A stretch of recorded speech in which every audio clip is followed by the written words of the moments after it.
Hello. We are about 18 hours away from a full moon as I'm recording this on the 2nd of March. And a few days ago, we had a massive attack on Iran by the United States and Israel at a tense time. So usually just before the full moon, it's pretty tense. It's like things build up, build up, build up, and then at the full moon, there's a release or something dramatic happening. So, but things have been pretty dramatic already. And I think we need to start thinking about our relationship to the larger culture. I've been avoiding that because then you get into politics, and politics in our society is full of name calling and other nonsense that I'm not interested in at all. Because the first thing I want to emphasize is that who we are and the situation we're in is perfect just the way it is. Not that, I mean, it's perfect. We have no choice. We can't argue with it. So we might as well see it. We see the perfection in it. So as I've said, when you have an opposition, when you have a difficulty, you bow to that difficulty, you say yes to that difficulty, and then you move on and say, what is it going to teach me? And it said the image I used is in a competition you are faced with an opponent.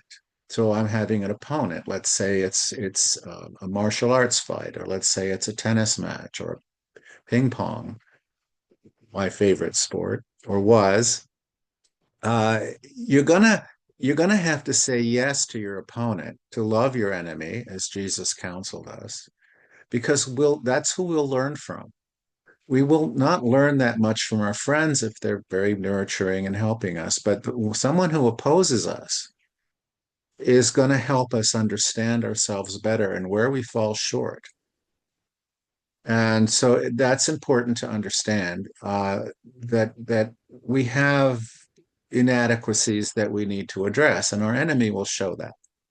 So our situation today, which is kind of on the cusp of World War III, I think, I usually don't ever think that way because I usually think, well, I think things are going to work out just fine.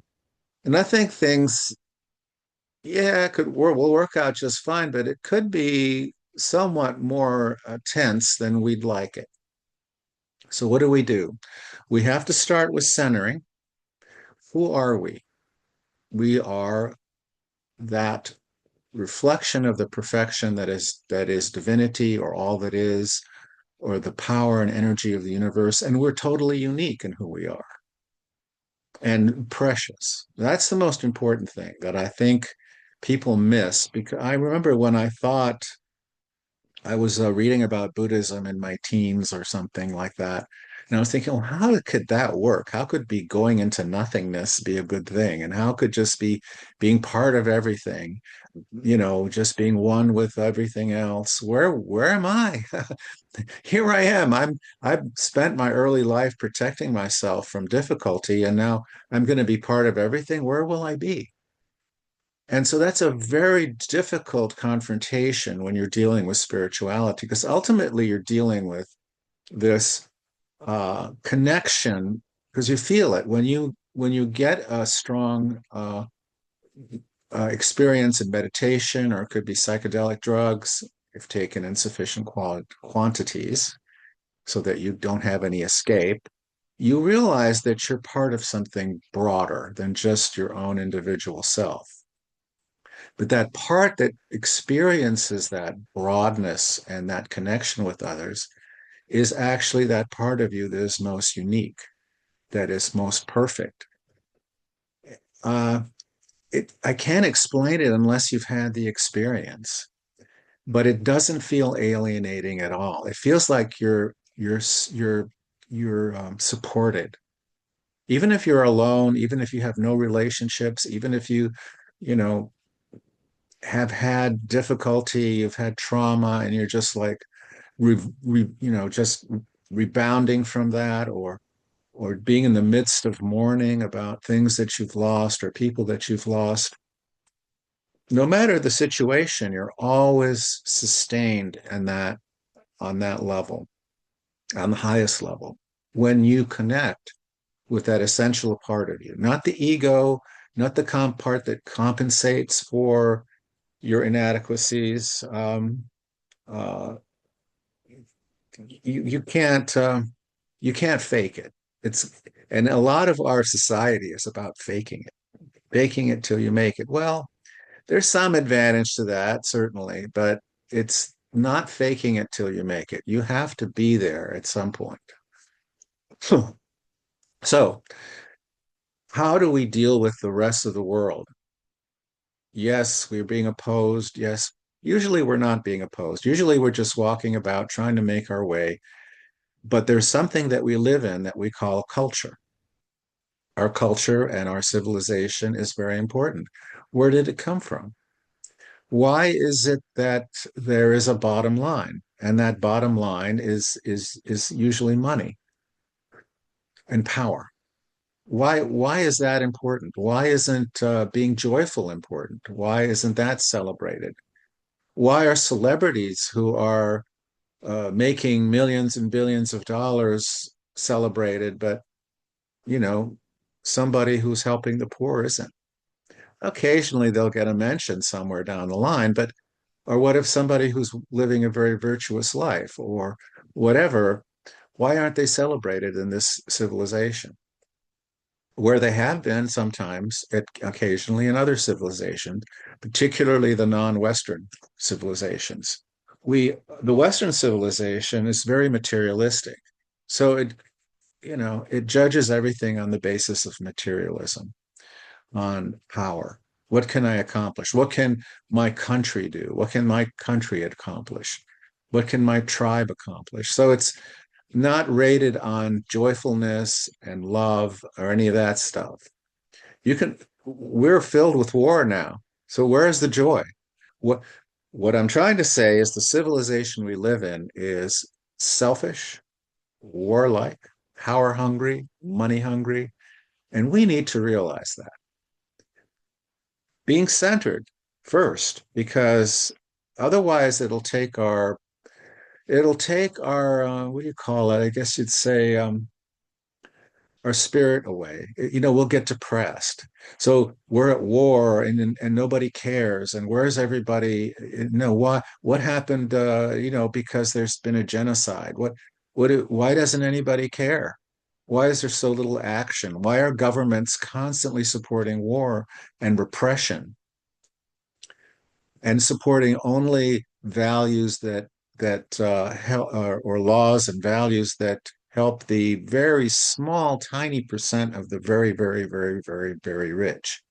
Because if you look at statistics, in 1971, let's thereabouts, the early 70s, the average worker can support a wife, because usually men worked. Sorry, ladies, but that's reality. That's what happened back then. Some women did work too, but on average, the average worker could support a family of four on his wages. A working class person working in, assembly plant or whatever, retail management. A lot of these jobs weren't, you weren't making a ton of money, but you could afford your house. Often you could eventually buy a house. Often you could buy a car and maybe a washing machine or, just the basic things, a refrigerator, a stove, et cetera, et cetera. You didn't have all the bells and whistles we have now, the smartphones, the computers, the endless entertainment, the endless pornography, whatever you want, we have now. We have things that living back then when I was a young person couldn't imagine. It's not even within the realm of possibilities. And yet we have that today. We have all that stuff. We have amazing stuff. Cars, I remember having a 350 or 400 horsepower car was like, wow, that was it. We got 1,000 horsepower and plus cars now that will go 250 miles an hour. I don't know if we could have imagined that unless, they were flying cars or something like that. We have spent our efforts and civilization on accomplishing physical goals, creating products. And what has been the end result? The end result is that the average family, to the degree they can even be housed, and a lot of young people don't even have the wherewithal to buy a house, even rent a house, and they have to live with their parents. I know of several people like that in their 30s who work. Both both work. They have children, and that children makes it worse because you can't afford to do nothing anything. It's very hard. The deductibles for healthcare are like impossible, and we're increasingly sick. That's another phenomenon. We can't afford to live normally. We can't afford to be sick unless you're the well-off people. Let's put them on the side here. Basically the wealthiest quarter of the population. They're doing okay. And maybe the next quarter are like getting by. But the rest of us are struggling all the time just to put, utilities, housing costs, medical costs, et cetera, et cetera. So we put off things. I'm not going to do anything with the doctor. I can't afford it, even though I'm on Medicare. Medicare doesn't mean any much, except I can get an emergency room visit. So when I'm about to die, yeah, that'll be paid for. But or I have an accident or something. But let's move aside from that. The point is, I don't really worry about that or care about that. I'm fine whatever happens, but that's part of my spiritual work. So my discipline is to accept things as they are and to see them for the better, however the best is. And so that means I have more ability to be centered. I have more ability to be healed by myself, because ultimately, as Edgar Cayce said, the mind is healer. The mind is your healer.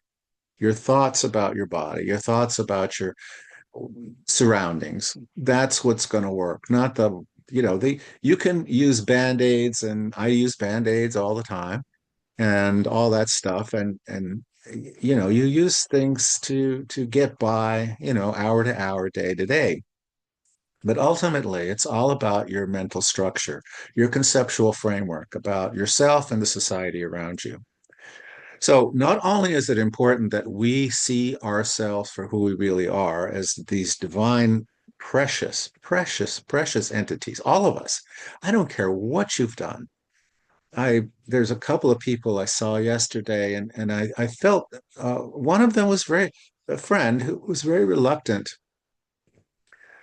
to, you could see that that person was not embracing their true nature, that they felt ashamed of something. And these were a couple of people, but you can see it all over the place if you really try. That people, they're not up to the perfect image of themselves they have. That image of themselves is part of the story of our civilization. I my body's, strong, and I've worked out, and I go to the gym and all this stuff, and I'm ambitious, and I'm going to be this and that and this and that and this and that. I'm going to make a big difference. No, no, no. That's completely misery making. Now, some people are destined, if you want to call it that, or their mission is to be well known, is to be very important and be movers and shakers. And so how they performed that mission, that's where their project, their being should be focused on. Yes, this is my mission. This I'm going to do to the best of my ability. It may succeed, it may not, but if I do it to the best of my ability and I am one with that mission, that's all I need to do. I don't have to worry about the rest. That's just up for the universe to decide. And it's never going to be the way you want it to, because you don't understand other dimensions. Most of us do not see other dimensions. But those of us who have seen other dimensions know that we can't understand the full depth of our lives. And it's much deeper than we think. Very, very deep. So back to society. So we need to understand that this power dynamic, this money dynamic is, no matter what anybody says, as I've said before, you can be a very uh, holy Christian and you go to church and da da da and all that stuff. But in reality, what you really want is a better boat. It's like I've seen this too much, and I've said this before. So the point is, how do we relate to a society that is fundamentally hostile to spirituality? Because that's really what I'm talking about. We live in a society that is profoundly, at heart, completely hostile to spirituality, to our true emergence as selves, as these divine beings that we are. What they want is a hierarchy, and they want a bunch of people competing, fighting with each other to get to the top.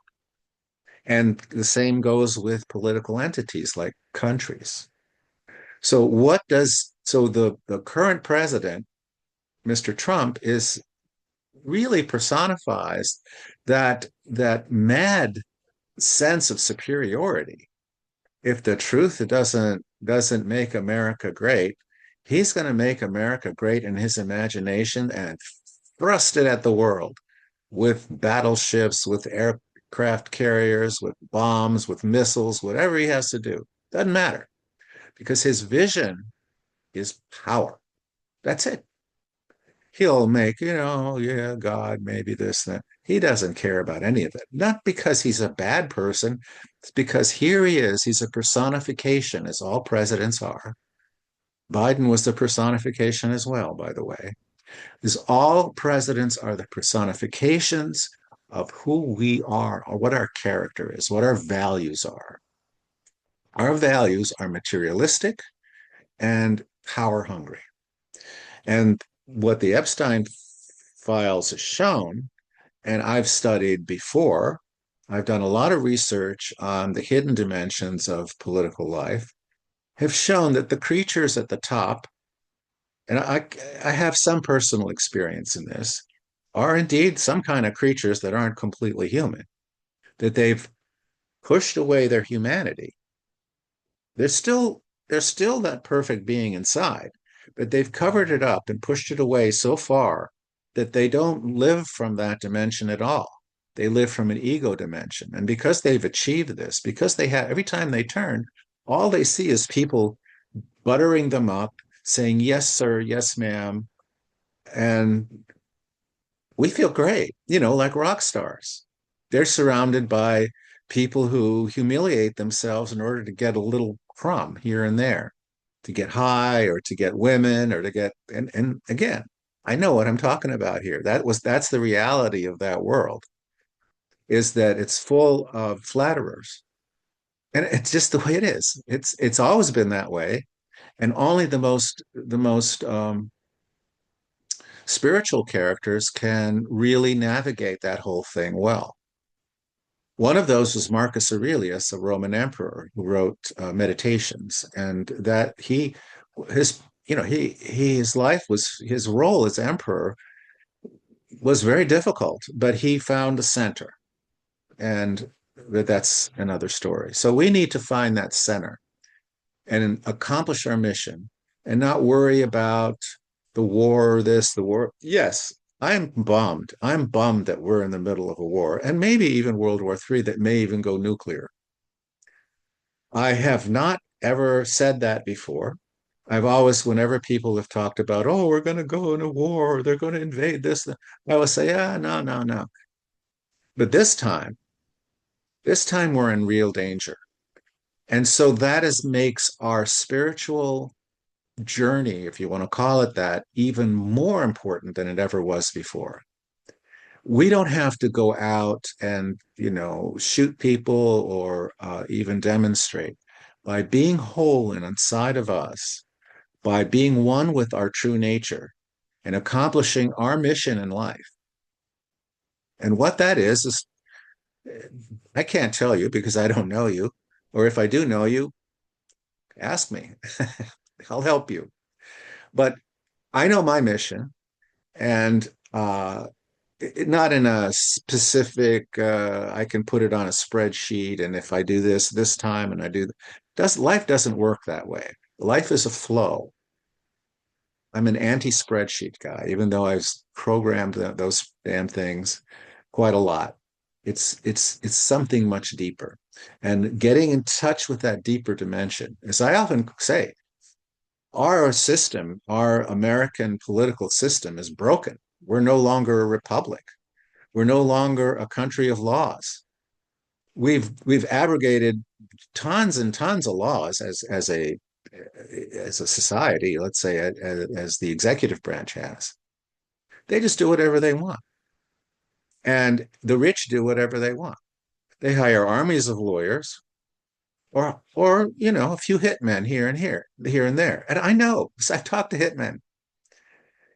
You can do anything if you have the money and you're not going to upset the other guys, the other big powerful people. You got a lot of free play to destroy your enemies if you want. I'm never going to be powerful enough to be any kind of enemy to anybody, so I'm perfect.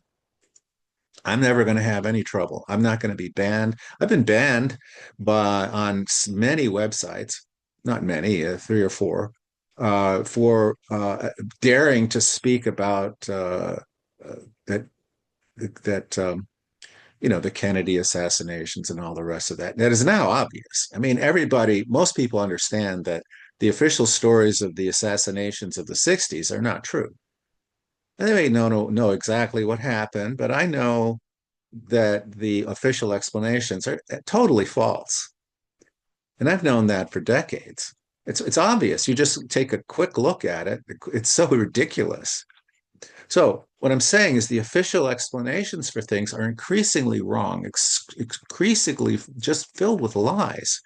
You look at the mainstream news organizations and the papers and everything else, they lie, lie, lie, lie, lie. And it can get you down. But yeah, if you're not centered, they don't get me down because I expect it. I know who they are. Again, I've known people in the media. I know who they are, I know how they think. And I know that they're not bad, but they are part of a system that has been totally corrupted by money and power.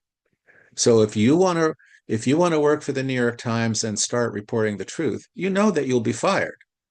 No kidding. Yeah, or whatever. The most popular talk show at the time, I think it was whenever the Iraq War was 2003 or whatever it was Donahue, Phil Donahue. He's very popular. And because he thought the Iraq War was a mistake, he was out.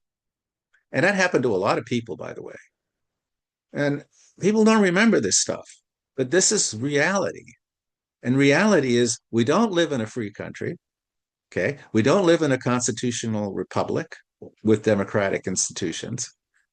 We live in a gangster world filled with people who torture and eat babies. How about that? I'm not saying it's filled with it, but this is something that happens at the top. You become so enamored of yourself, and you love going beyond the normal restrictions that most of us face. I mean, who would think of that? But because it's something that violates some kind of moral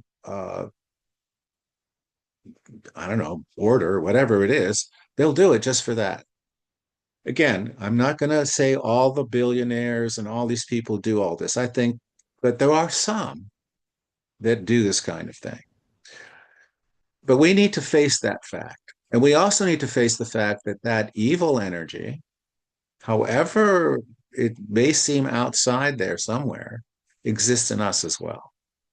And we have to deal with that internally first before we can start throwing rocks at these people. Oh, they're bad. Da, da, da. Let's hang them. Let's shoot them. No, we can't even get to that point if we don't understand the evil inside of us. Where is that? Let me see now. What is that? What is it I thought about so and so?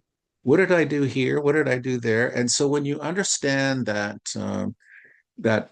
negativity that you carry around with you, even if it's just anger, you get angry and you just fly off the handle at sort of silly things. That anger attracts negative energies and negative spiritual energies from other dimensions because there's kind of a membrane that allows these energies to come into our world and feed on it. So I tell people all the time, look, get away from that negative energy. You can express frustration and anger shortly for a while, but if you do it all the time, it's going to attract those energies. Those energies then will be more powerful and will affect the ruling class. So really, if you look at the ruling class as being immoral, wait, look at yourself first, because even your minor incidences of anger, if you hold on to them, or jealousy or whatever, we could classify as negative stuff. And the negative stuff is anything that keeps us away from joy. Okay. Anything that keeps you away from joy is negativity, particularly if it's persistent. So we got a lot of work to do. We don't have time to deal with those other guys, to the baby eaters or whatever they are, or the Satanists that sacrifice this and that. You know, we need good to know about. I mean, we need to realize that these celebrities and these important people are not the gods that we're. Why are we worshiping them? We should be worshiping God if we're going to worship anything, or saints, or just something that brings joy. You know. So let's not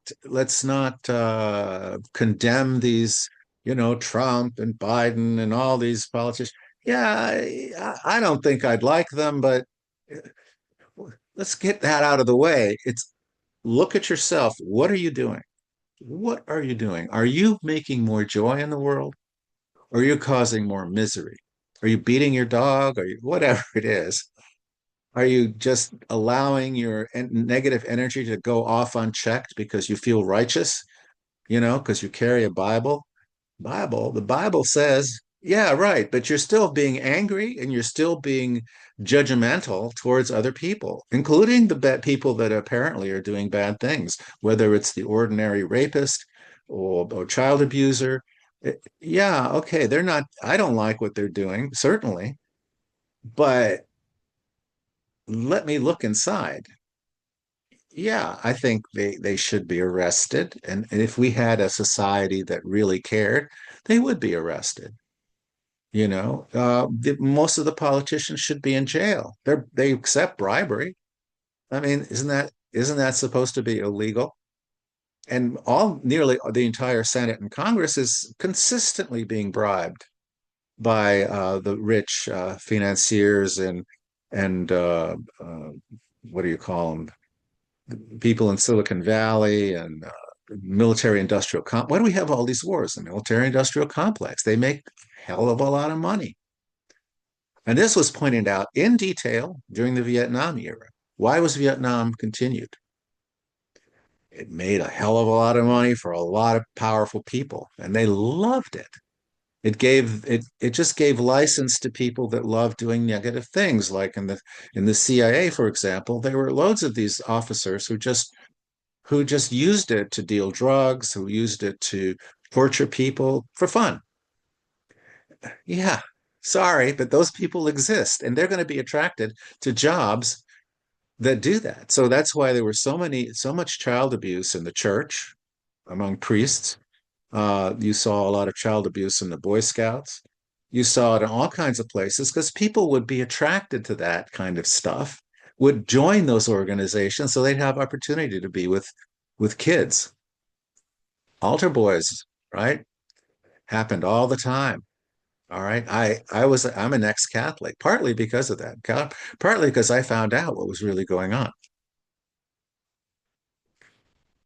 But you can't get carried away with it. You can't go, oh, the church, they're so bad. And oh, the Israelis are so nasty. Yeah, they're kind of nasty, but so am I.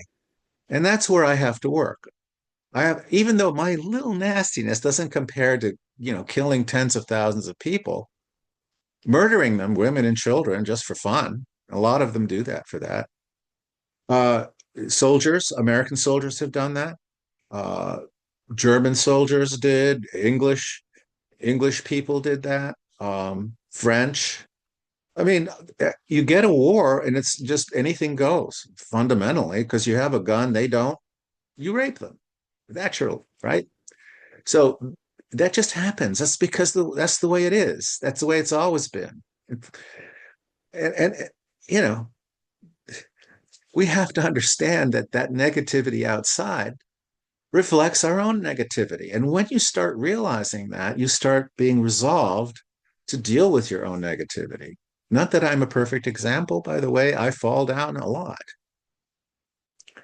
Fortunately, with not the kind of results that people who are in the military, but let's try to face ourselves. That's the next thing. Face who we really are. Face the negativity because that's the real cause of these wars. Each of us, and there's many of us, there's billions of people in the world. So where are they? Why is their negativity now being expressed by these horrible things that are going on? You know, why is this lack of respect for people from other cultures? Why do Americans feel that Iranians are primitive people? Where does that come from? This civilization is 10, I don't know how many thousands of years old. They're the one of the original great civilizations, like India, like China. Iran was equal to that, at least, or the Middle East, the Babylonians and the Egypt and all those civilizations. These are old civilizations. Why do we think we're so much better? Just because we have more stuff. So why am I so much better than some peasant in Iran or wherever they're peasants? I don't know, India, wherever, Africa. Am I really better than them? Do they not have their own wisdom? My research has showed me that they do have their own wisdom. My association with people in native societies show that they have their wisdom, and they also have a lot of negativity, just like we do. They're not better, they're not worse. So let's face ourselves. Let's understand that this movement towards war and maybe world war could happen. I never thought that before. Well, when I was a little kid and there were these air raids and we had to put our hands over our head, like this and hide under desks, I thought that might happen. But that was just what they wanted to do to instill fear in us, because fear is a negative emotion as well. Because through fear, now we feel justified in killing them because, they're making us afraid. All right. So go with that. Understand that part of spiritual practice is confronting the devil inside. And if we don't, then the devil outside will do his or her work. Thank you. Bye.